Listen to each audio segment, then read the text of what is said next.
la place de travail en elle-même, vous allez retrouver ici la plaque réfractaire, une équerre qu'on va utiliser après pour s'aligner avec ces pièces correctement. Ici, une barre de laiton, donc c'est le métal d'apport qu'on va utiliser. Le flux décapant, ici pour le laiton.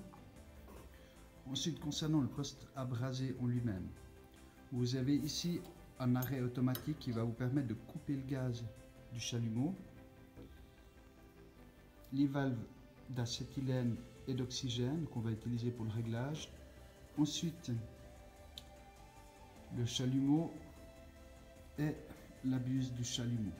Donc, les indications qu'on a dessus, elles correspondent au débit par heure en litres. C'est-à-dire que sur une buse numéro 3 ici, on va avoir 3 litres d'acétylène et d'oxygène qui vont s'écouler, donc qui vont sortir chaque heure.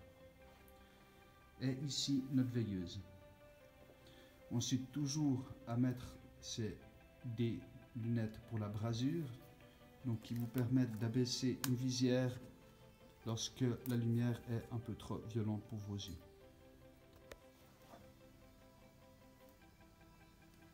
Voilà. Une fois le chalumeau réglé, on va se mettre en place pour braser, pour assembler ces deux pièces entre elles.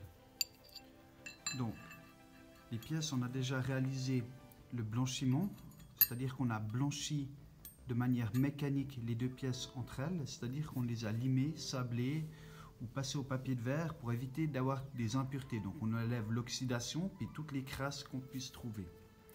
La mise en place est importante, donc il faut trouver sur votre plaque réfractaire une partie bien à plat pour éviter de se retrouver avec des pièces en escalier. Ensuite, on va contrôler son équerrage si on a besoin pour se mettre en place. Ensuite, l'idée c'est de venir mettre le flux décapant. Donc ici c'est un mélange d'eau et de poudre. Donc il a plusieurs utilités ce décapant. Il va éviter déjà les tensions lors de la chauffe dans la pièce. Il va permettre aussi d'indiquer à quelle température on va pouvoir venir appliquer le métal d'apport. Et il va évidemment enlever les dernières impuretés qui pourraient rester. Donc une fois qu'on est installé, on vient bien mettre ces pièces en place. Une fois qu'on est bon, on retire délicatement l'équerre sans faire bouger les pièces.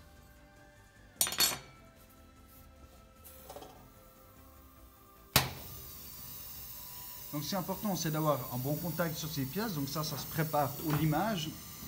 Ensuite, on va mettre le flux décapant, ce qu'on vient de faire, et on va commencer à venir chauffer nos pièces de manière homogène.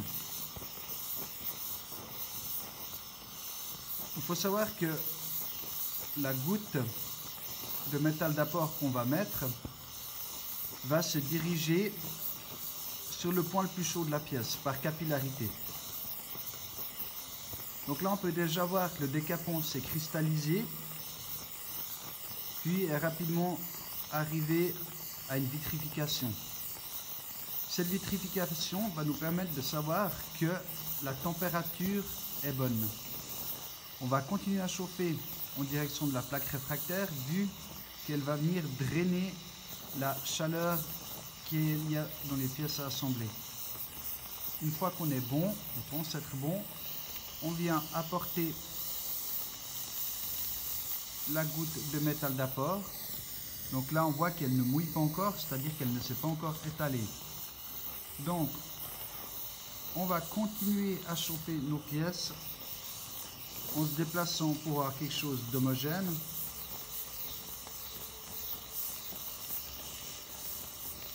Jusqu'à ce que notre pièce se mette à mouiller. Donc on voit bien que la goutte là reste en surface.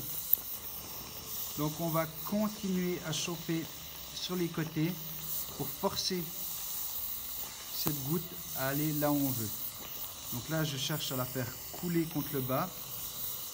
On va continuer à chauffer jusqu'à ce qu'on soit bon.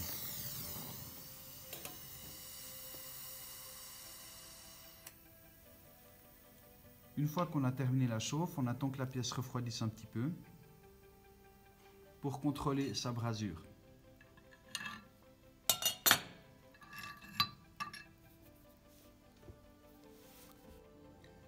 Voilà, donc maintenant on retrouve après la brasure une pièce à gauche qui a été sablée et à droite une pièce qui n'a pas encore été sablée. Donc quand on contrôle une brasure, ce qu'on va essayer de regarder, c'est déjà la quantité de brasure qu'on a mis. Donc ici on voit qu'elle s'est bien étalée, mais on n'aura pas de problème de surépaisseur. Donc avec une seule goutte, on a réussi à prendre la brasure correctement. On voit qu'elle a coulé de l'autre côté et qu'elle s'est bien répartie partout. Sur cette brasure, par contre, ici, on voit que la goutte n'est pas bien allée dans l'écart qu'il y a ici. Ce qui fait qu'il faudrait revenir une fois pour rajouter une goutte afin de boucher ce trou.